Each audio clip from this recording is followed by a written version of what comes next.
ها دا یو سوال کړی دا ډېر عجیبه سوال دی یو څو ورځې مخکې ما اکسیډنټ کړی او بهر ملک کې اوسېږم اکسیډنټ مې کړی و داسې چې ما یو ګاډی د شا نه وو او هغه لاړ بل ګاډی وو نو غلطي زما وه دواړه ګاډي ما ووهل د شا نه دا ګاډی ما په سپیډ کې وو بیا هغه لاړ بل ګاډی وو خو زما سره انشورنس نه و او نه دومره پیسې ما سره دي چې زه د دغه ګاډو چې کم تاوان شوی د هغه ورکړم نو د یو ګاډي والا ماله دا مشوره راکړه دا کوم چې په دې منځ کې دی د دوو ګاډو په دې منځ کې چې داسې کار به وکړو چې حکومت ته به دا ووایو یا کومه ادارې چې دې لپاره راځي هغوی ته به دا ووایو چې ما بریک والی ما دغه مخکینی ګاډی والی دی منځنی وایي چې ما دا مخکینی ګاډی والی نو چې ما ووو نو زما د لاسه دی د شا نه راږه او زه یې وواله نو غلطي د چا شوه یې منځلي شوه زما سره هسې پوره انشورنس دی او ښه قیمتي انشورنس دی د ټولو ګاډو به علاج وکړي او ته به ترې اوسي بیا وایي موږ خبره قشان وکړه او بس ټولو ته پیسې میلاو شو زما د ګاډي پیسې ما ته میلاو شو د هغوی د ګاډو هغوی ته میلاو شو خو اوس زه په دې باندې مطمئن نه یم او په زړه کې مې بس یو خبره پرته دی چې هغه مې سکون ته نه پرېږدي اوس څه چل وکړم دا پیسې زه څنګه حواله کړم او که کمپني راته نه معلومه څه طریقه وکړم الجواب اول خو دا خبره یاد ساتل پکار دي چې کله د ګناه د لاسه درته سکون نه و که نه دا د ایمان نښه ده اول خو دا مسله یاده کړي چې کله دنه ګناه وشو که نه او غلط کار وشو او ستا په زړه کې سکون نه و ته ناقراره وي نو پوه شي چې الله رب العزت تا ته ایمان نصیب کړی دی یعنې داسې ډېر خلک د ورځې بېشماره ګناهونه کوي او هېڅ پروا نه سټې روزانه ښه پیړېږي ښه غوښه نیسي هېڅ پروا نه چې ما رب ناراضه کړی دی یا ما د شریعت خلاف کار کړی دی یا ما ظلم کړی دی یا ما د بل چا حق خوړلی دی هېڅ پروا نه اهمه دا دی چې د ژوند روان د څاروو په شان ژوند تېری بس ښه او بد تمیز پکې نه او سبحان الله رسول الله وسلم د ګناه یو تعریف دام کړی دی وی ګناه هغې ته وایي چې ستا په سینه کې تردد پیدا کړي دا د ګناه ډېر ناشنا تعریف دی انسان که بهر ځان ډېر هم ټیټ کړی که نه چې نه کار ما صحیح کړی دی خو دننه زړه کې متردد وي لکه مثال په نظر کړم یو سړی راولګېدو او د ده سره خوا کې د بل چا ځمکه ده او پول یې لږه اخوا کړه ظاهره کې دې ځان برابر ښیي چې نه مسله صحیح ده خو لازم دې دننه متردد دی په ژوند کې علما لازم راځي دې ځان ته وایي دا دې څه خو صحیح ده بهر عزت او دغه راغسته دي چې نه د الله سره دښمني کوم زه خو یې نه منم نو ګناه دقه ده دقه ګناه ده اوس ته ګوره دلته درس له رالې موږ سره کېناستې او زه هم رالم تاسو سره کېناستې د دې ځای نه ته ووتې دا کار ستا په زړه کې کومه نښه پرېږدي ته چې له دې ځای نه وځې ته په لاره هم خوشحاله یې ولې خوشحاله یې ځکه چې تا چې کوم کار وکړو هغه څه هغه عبادت و دغه عبادت ته ګورې چې ستا زړه سره مطمئن دي ها همدغه شان ته دغه ټیم له یو بل ځای ته ورغلې هلته فحاشیانې چرس او نشي او تماشې اختلاط د جنکو سره او هر څه وشو ګنټه دوه ته هلته تاو راتاو شو ورب الکعبه واپس چې راځي دا زړه به دې پسې خپه خپه وي چې دا نن ما څه چل کړی صحیح ده که ته مخامخ موږ ته وې او که نه وې زه دا نه وي ته یې موږ ته وې خو زړه کې دننه یو تیاره پرته وي خیال مې نه کړی کله کله چې جنګ وشي که نه دوه کسان وراشي د یو راولګي په دې بل باندې ګزار وکړي بېچاره شي خفه وي داسې ډېر کېږي ته ورته ما ډوډۍ وخورې یاره ډوډۍ نه مې وځي د زړه نه وي دا خبره په دې سړي ما دا ګزار ولې کړی دی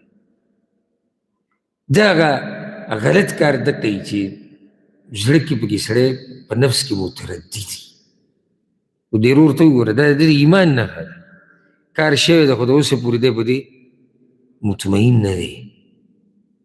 حالانکې دا ایمان ډېر عجیبه شی دی که یعنی دی اوس دا جاښه وي که را تازه شي را تازه دي شي خو چې زما د زړه ته سکون میلاو شي یعنې ظاهري دنیوي فایده ده په څه کې ده چې دی غلی کښېني که نه دا کیسه را ښکاره کړي چې دی غلی کښېني یعنې دغه دوو ګاډو تاوان د ټول هر څه به دی ورکوي بیا راشه مسلې ده چې کله هم څوک ګاډی چلوي او د ده نه اکسیډنټ وشو او غلطي د دی که نفس ته نقصان ورسو که د چا مال ته ورسو دی د هغې ذمهوار دی نو دا ورور دا مخکینی ګاډی والی دی دغه ګړز د لاسه هغه تللی د بل ګاډی والی دی نو دی ذمهوار د دې دواړو ګاډو دی دغې چې غلطي ده ده هر چې دوی دا کم اتفاق کړی دی او دې منځني ورته ویل ګوره دا منځنی لکه پوهه به نو ګنې هغه دا به سوچ کړی دا زه د سره ښه کوم خو دا دروغ دی دا دوکه ده په یو حال کې هم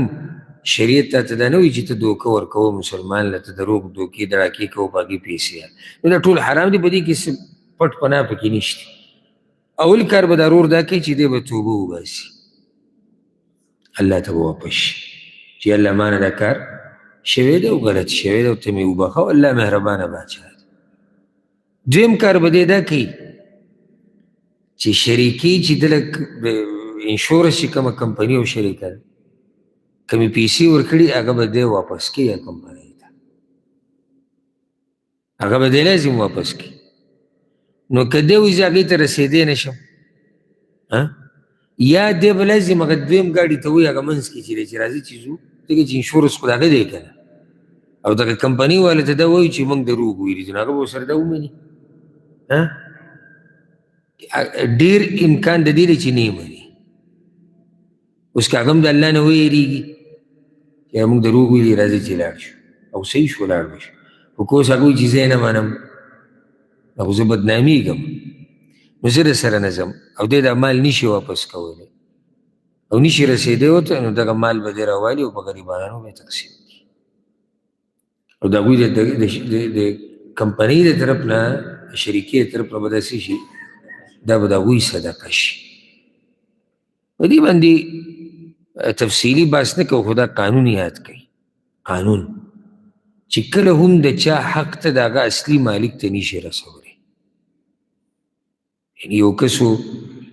ستا سره پیسې پاتې شوي اوس نه موندې کېږي یا یو کس ته یو وخت کې ورسره تا ظلم کړی پیسې دې ترې اخیستې حق دې ترې خوړلی څه وخت بعد الله رب العزت ستا زړه ته راواچولی چې یاره دا کار ته غلط کړی داسې نه وه په کار ته اوس په هغه پسې ګرځې خو هغه کس تا ته نه میلاوي نو دا به د هغه د طرف نه صدقه کړي بعضو علما ویلي وي نه دی به ساتي ځان سره نو په دوی باندې رد دا کي کومو فقهاو چې دا ویلي چې دی به همیشه دپاره ځان سره ساتي دې باندې رد دا دی که چېرته موږ دا مال ځان سره وساتو د هغه چا دپاره چې د هغه د میلاوېدو امیدونه ختم شوي دي نو دې کې فایده څه ده بلکې لا دا یره شته چې دا مال به ضایع شي خیال هم دی که نه نو د مال د ضایع کېدو یره شتي او څه امید او فایده پکې ظاهري هغه پکې نه ښکاري دې باب کې یو عبدالله بن مسعود رضی الله عنه یو قصه نقل ده هغه یو غلام اخیستی و مرې نو کور ته ورننوتو چې پیسې راوړي د مالک دپاره نو چې راغی نو هغه نه و اتلی و هکس سرته باخوا دېخوا شو نو فجعل يطوف على المساكين ويتصدق عليهم بالثمن وی بیا ګرځېدو په دې غریبانانو پسې او هغه پیسې په غریبانانو کې تقسیمولې او دا به وي یا الله دا د هغه کس د طرف نه شو. نو که هغه بیا چېرته راغی او ویې منله یو سیده، دا به عبدالله بن مسعود وی که راغی او ویې منله را سره یو سیده، که ویې نه منله فهو لی وعلی، نو صدقه زما د طرف نه، نو د هغه پیسې په ما پاتې شو. ورسېدې پېږه نو د دې نه هم دا مسله راووته چې که چېرته د چا سره داسې څه حق پاتې شي نو او کس نه میلاویږي او د واپسۍ څه لار نه وي، نو بیا یې د هغه د طرف نه څه کړي، د هغه د طرف نه صدقه کړي. والله اعلم.